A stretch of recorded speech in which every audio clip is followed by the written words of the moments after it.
હાલો friends, આજે આપણે બનાવીશું માલપુડાની રેસીપી. તેના માટે આપણે એક વાટકો ભરી ઘઉંનો ઝીણો લોટ લીધો છે, જેનાથી આપણે રોટલી બનાવતા હોઈએ છીએ.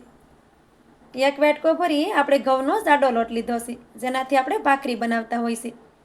જાડો લોટ નાખવાથી માલપુડા છે તે શીકણા કે સવડ નહીં બને અને ખાવામાં એકદમ સોફ્ટ બનશે. પોણો વાટકો ભરી આપણે ગોળ લીધો છે. આ માપ છે તે માલપુડા બનાવવા માટે એકદમ પરફેક્ટ છે. સૌથી પહેલાં આપણે ગોળનું પાણી કરવાનું છે, તો ગોળને આપણે એક તપેલીમાં નાખી દઈએ. અત્યારે તેની સાથે આપણે 2 વાટકા ભરી પાણી નાખશું. ગેસની ફ્લેમને આપણે ચાલુ કરી દઈશું. ગોળને આપણે પાણીની સાથે સારી રીતે મેશ કરવાનો છે, તેની આપણે ચાસણી નથી બનાવવાની. તો આ રીતે આપણે પાણી ગરમ કરશું તો ગોળ છે એ તરત મેશ થઈ જશે. થોડી જ વારમાં તમે જોઈ શકો છો કે ગોળ છે તે પાણી સાથે સારી રીતે મેશ થઈ ગયો છે. હવે ગેસની ફ્લેમને બંધ કરી દઈએ. હવે આપણે લોટને એક મોટા વાસણમાં નાખી દઈએ. આ રીતે એક મોટું વાસણ લઈ લેવાનું અને લોટને તેમાં નાખી દેવાનું. હવે આપણે ગોળનું પાણી કરીને રાખ્યું છે તે પણ તેમાં નાખી દેવાનું છે. તો આ રીતે આપણે બધું પાણી તેમાં અત્યારે નાખી દઈએ છીએ. પાણીને હંમેશા ગાળીને જ નાખવાનું, કેમ કે ગોળમાં કોઈ પણ કચરો હોય તો નીકળી જાય. હવે આપણે લોટને સારી રીતે મિક્સ કરીશું. તો આ રીતે મિક્સર લઈ લેવાનું અને મિક્સરથી આપણે લોટને સારી રીતે મિક્સ કરવાનો છે.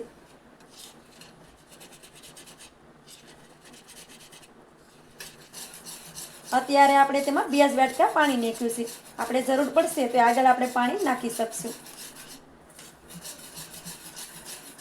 તો આ રીતે કરવાથી તેમાં લોટના કોઈ પણ ગાંઠા નહીં બને, તમે જોઈ શકો છો. પાણીને બધું એક સાથે નાખી દેવાનું, પછી તેને મિક્સ કરવાનું. આપણે 1 વાટકો ઝીણો લોટ અને 1 વાટકો જાડો લોટ લીધો છે. તેનાથી બેટર છે તે આપણું એકદમ પરફેક્ટ બનશે અને લોટના ગાંઠા પણ નહીં પડે. લોટને આપણે સારી રીતે મિક્સ કરી દીધો છે. લોટને તમે જોઈ શકો છો કે તેમાં કોઈ પણ ગાંઠા નથી પડે. હવે આપણે તેની ઉપર થાળી ઢાંકી દઈએ અને બેટરને આપણે 5 મિનિટ સુધી રેસ્ટ કરવા રાખી દઈએ. 5 મિનિટ પછી બેટરને તમે જોઈ શકો છો કે બેટર આપણું સારી રીતે ફૂલી ગયું છે. હવે આપણે તેમાં થોડોક એલચીનો પાવડર નાખી દઈએ. 1 ચમચી જેટલો આપણે વરિયાળીનો પાવડર નાખી દઈએ. તેને આપણે સારી રીતે મિક્સ કરી દઈએ. વરિયાળી અને એલચીની ફ્લેવર છે તે માલપુડામાં એકદમ સરસ લાગે છે. તમારે તેમાં મરી નાખવા હોય તો પણ તમે નાખી શકો. અત્યારે આ બેટર છે એ થોડુંક મને ઘાટું લાગે છે, તો આપણે તેમાં 2 ચમચી જેટલું પાણી નાખી દઈશું અને તેને આપણે સારી રીતે મિક્સ કરી દઈશું. કેમ કે માલપુડાનું બેટર છે તે એકદમ પતલું હોય છે, વધારે પડતું આપણે તેને ઘાટું નથી રાખવાનું. અત્યારે તેમાં મેં 2 ચમચી જેટલું પાણી નાખ્યું છે અને બેટરને તમે જોઈ શકો છો. આ રીતે બેટર છે તે લીબીનની ઘેડે પડવું જોઈએ. તો આ બેટર છે તે આપણું એકદમ પરફેક્ટ છે. તમને એવું લાગે કે બેટર થોડુંક ઘાટું છે તો તેને થોડુંક પાણી નાખી અને બેટરને થોડુંક પતલું કરી લેવાનું. કેમ કે માલપુડા બનાવવા માટે આપણે વધારે પડતું ઘાટું બેટર નથી બનાવવાનું. બેટરને આપણે થોડુંક ઠીક રાખવાનું છે. તેલને પણ આપણે ગરમ કરવા માટે રાખી દીધું છે. હવે આપણે માલપુડાને બનાવી લેશું.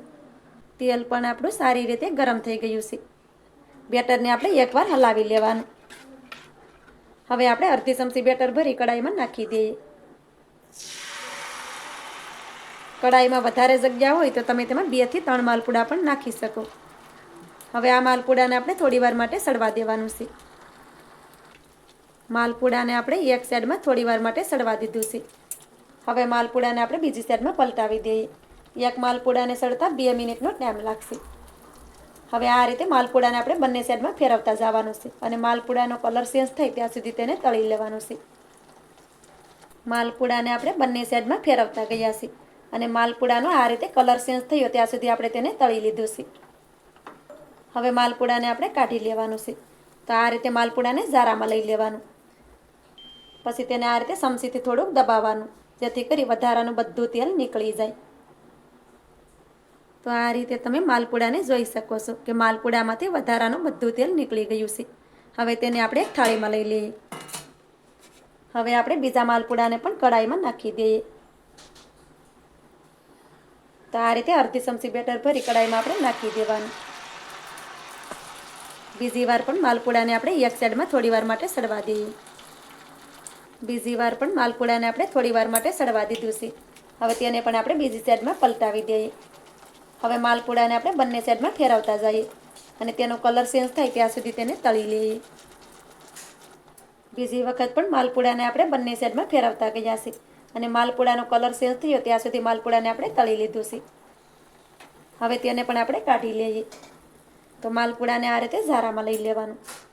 હવે આ રીતે ચમચીથી થોડી વાર માટે દબાવવાનું, જેથી કરી તેમાં રહેલું વધારાનું બધું તેલ નીકળી જાય. તો આ રીતે તમે જોઈ શકો છો કે માલપુડામાંથી વધારાનું બધું તેલ નીકળી ગયું છે. તેને પણ આપણે થાળીમાં લઈ લઈએ. હવે આપણે આ જ રીતે બધા માલપુડાને તળી અને રેડી કરી લઈએ. આ રીતે આપણે બધા માલપુડાને તળી અને રેડી કરી લીધા છે. માલપુડાને તમે જોઈ શકો છો કે આપણા બધા જ માલપુડા છે તે એક સરખા બન્યા છે. હવે તેની ઉપર આપણે થોડાક ખસખસ નાખી દઈએ. તો આ રીતે માલપુડા તમે પણ ચોક્કસથી બનાવજો. આ માલપુડા છે તે ખાવામાં ખૂબ જ ટેસ્ટી લાગે છે, સાથે સાથે હેલ્ધી પણ છે. તો મારી આજની રેસીપી તમને સારી લાગી હોય તો લાઈક કરી કોમેન્ટ કરી દેજો. ચેનલ પર નવા હોય તો ચેનલને સબસ્ક્રાઈબ કરવાનું ભૂલતા નહીં. તો મળીએ એક આવી જ નવી રેસીપીની સાથે. ત્યાં સુધી બધાને જય માતાજી.